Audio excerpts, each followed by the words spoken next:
मानव मानव एक समान, समानता का सार पूरे विश्व को देने वाले तथागत सिद्धार्थ गौतम बुद्ध, जिनको तथागत भगवान गौतम बुद्ध के नाम से भी जानते हैं, मैं उनके चरणों में श्रद्धा के सुमन अर्पित करता हूं। करोड़ों करोड़ों दबे कुचलों के मसीहा, बोधिसत्व विश्व रत्न, महिला मुक्तिदाता, नभ आकाश गगन, पेड़ पौधे, जानवर, जीव जंतु सबको अपने संविधान में अधिकार देने वाले ऐसे महान आत्मा को, जिनको तो मैं देवता बोलता हूं, मसीहा बोलता हूं, ऐसे महान मसीहा को बारंबार हृदय की गहराइयों से आभार वंदन करते हुए मैं उनके चरणों में श्रद्धा के सुमन अर्पित करता हूं। साथ ही साथ इस बहुजन समाज को शिक्षा देने का काम करने वाले पिता ज्योतिबाराव फूले, माता सावित्रीबाई फूले, उनको अपना घर जमीन दान में देने वाली मां फातिमा शेख, उनके भाई उस्मान शेख, मैं उनके भी चरणों में श्रद्धा के सुमन अर्पित करता हूं। बेगमपुरा राज की मांग करने वाले कि ऐसा चाहूं राज में कि जहां कोई गम न हो, सब बराबर हो, ऐसे राज की मांग करने वाले संत रविदास जी के में श्रद्धा के सुमन अर्पित करता हूं। पूरे विश्व को शांति का पाठ पढ़ाने वाले सम्राट अशोक मौर्य के चरणों में मैं श्रद्धा सुमन अर्पित करता हूं। सुप्रीम कोर्ट के माध्यम से हम सबको अंधविश्वास पाखंड से मुक्ति दिलाने वाले पेरियार ललई यादव, मैं उनके भी चरणों में श्रद्धा के सुमन अर्पित करता हूं, क्योंकि असली रामायण लिखने वाले पेरियार ईवी रामास्वामी, पेरियार ललई यादव, उन्होंने ही हमें इन काल्पनिक ग्रंथों से मुक्ति दिलाई थी 1971 में सुप्रीम कोर्ट में याचिका डाल के।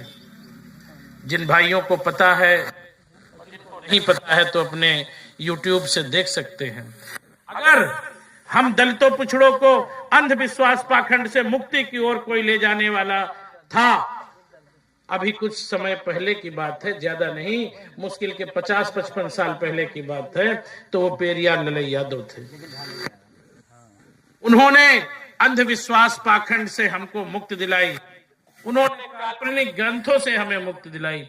मैं ऐसे महान शख्सियत को मैं अपनी हृदय की गहराइयों से बारंबार वंदन अभिनंदन करते हुए उनके चरणों में भी श्रद्धा अर्पित करता हूं। दोस्तों, इसके साथ में इस लखनऊ को बसाने वाले महाराजा लाखन पासी, इस अवध प्रांत के महाराजा बिजली पासी, जिन्होंने विदेशी ताकतों से, विदेशी तानाशाह राजाओं से युद्ध करके हमारे आन बान शान, हमारे परिवार की रक्षा करने वाले महाराजा बिजली पासी के भी मैं चरणों में श्रद्धा के सुमन अर्पित करता हूं। 36 अंग्रेजों को मौत के घाट उतारने वाली, अपने अंतिम सांस में 36 अंग्रेजों को मौत के घाट उतारने वाली माता उधा देवी पासी के भी मैं चरणों में श्रद्धा के सुमन अर्पित करता हूं। साथ ही साथ में धोबी समाज में जन्मे संत गाड़गे जी महाराज, नाई समाज में जन्मे कपूरी ठाकुर जी तथा लोधी समाज में जन्मी माता अवंती बाई लोधी के भी मैं चरणों में श्रद्धा के सुमन अर्पित करता हूं। दोस्तों, महापुरुष तो बहुत हैं, लेकिन एक और महापुरुष है। इन मनुवादियों ने, इन सामंतवादियों ने ये जो जातियां बनाई थी 7000 से ज्यादा, इन्होंने इसलिए बनाया था कि हम कभी एक न हो सकें, लेकिन उस महापुरुष ने इन सब जातियों को एक करके दिखाया था। ऐसे महापुरुष का नाम है मान्यवर साहब श्री काशीराम। मैं उनके भी चरणों में श्रद्धा के सुमन अर्पित करता हूं। लोग कहते थे कि इन पासी चमार धोबी धानो कहर गडरिया लोद तेली तमोली कुर्मी काछी कुशवाहा कश्यप कहार नौआ नेगी साक्य वैश्य मौर्य, इनको कोई एक नहीं कर सकता।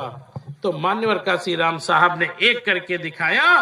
एक बार नहीं, पूर्व की हमारी नेता को 4 बार उत्तर प्रदेश का मुख्यमंत्री बनाने का काम किया था।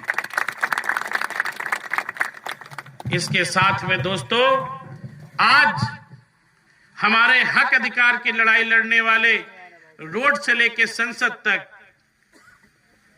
हमारे बड़े भाई नगीना के नगीना सांसद जो सहारनपुर की धरती में जन्मे एडवोकेट चंद्रशेखर आजाद जी का भी मैं हृदय की गहराइयों से आभार वंदन व्यक्त करता हूं। ये इंसान नहीं, ये एक मसीहा है। जैसे कुछ मसीहा आए, हम उन्हें नहीं पहचान सके। ज्योतिबा फूले आए, हम उन्हें नहीं पहचान सके। माता सावित्रीबाई फूले आई, हम उन्हें नहीं पहचान सके। बाबा साहब आए, हम उन्हें नहीं पहचान सके। बाबा साहब को भी हमारे अपने लोगों ने ही धोखा देने का काम किया। उसके बाद में मान्यवर काशीराम साहब आए, अपने भी समय से नहीं पहचान सके। अगर समय से पहचान गए होते तो शायद आज हमारी पूर्व की नेता भारत देश की प्रधानमंत्री होती। वो तो हम उन्हें तब पहचाने जब वो मर गए। उनकी श्रद्धांजलि स्वरूप हमने पूर्ण बहुमत की सरकार उत्तर प्रदेश में देने का काम किया। तो आज एक नेता हमारे बीच में है जो हमारे हक अधिकार की लड़ाई लड़ रहा है। रोड से लेकर संसद तक लाठियां खा रहा है, जेल जा रहा, रासुका जैसी बड़ी बड़ी धाराएं लग रही हैं। तो वो भी मेरे लिए तो मसीहा है। अब आपकी नजर में क्या है? जो आपकी बहन बेटी के लिए, जो हमारी बहन बेटी के हक अधिकार के लिए लड़ जाता है, रोड पे भिड़ जाता है, रोड पे दौड़ता हुआ नजर आता है, जंगलों में दौड़ता हुआ नजर आता है, न्याय दिलाने के लिए अपनी लग्जरी गाड़ियां छोड़कर, अपनी ऐशो आराम की जिंदगी छोड़कर कांटों में दौड़ता नजर आता है।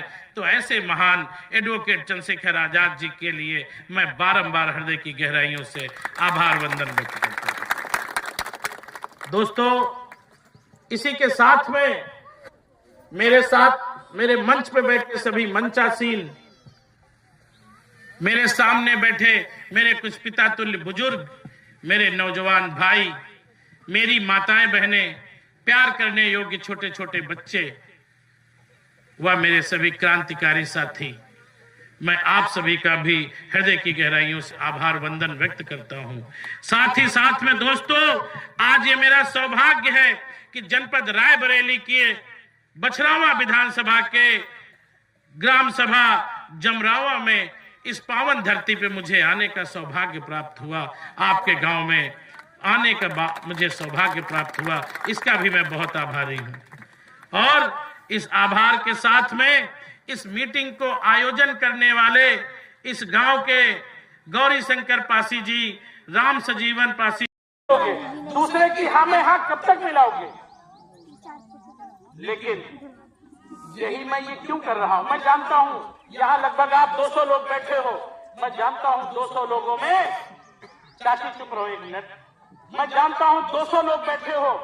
200 लोगों में मैं जानता हूं आखिरी में मेरी बातें मात्र 20 लोगों को समझ में आएंगी। बिल्कुल मैं जानता हूं 20 लोग, लेकिन मैं एक प्रयास कर रहा हूं ना।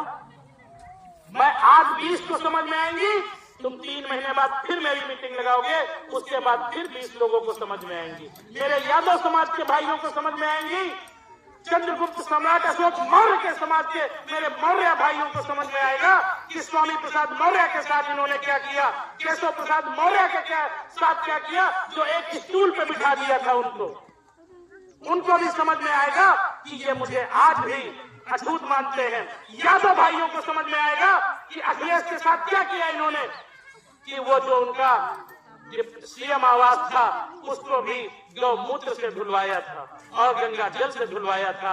आज पता तब तुम्हें चला कि भैया आप शूद्र हो।